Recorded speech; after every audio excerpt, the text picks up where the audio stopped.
দিনাজপুরের ফুলবাড়িতে বিএনপির প্রতিবাদ মিছিলে ককটেল হামলা হয়েছে।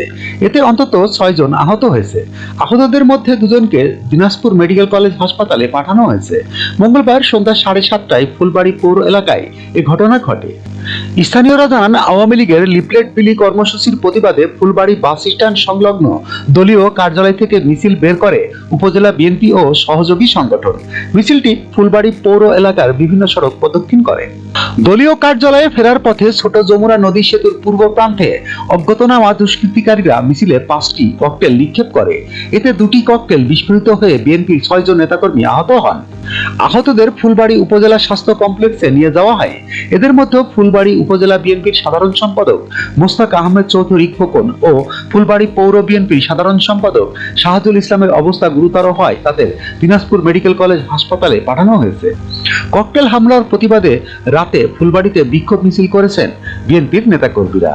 দিনাজপুর জেলা বিএনপির সভাপতি মোফাজ্জল হোসেন দুলাল বলেন, আওয়ামী সন্ত্রাসীরা পরিকল্পিতভাবে আমাদের শান্তিপূর্ণ মিছিলে ককটেল নিক্ষেপ করেছে।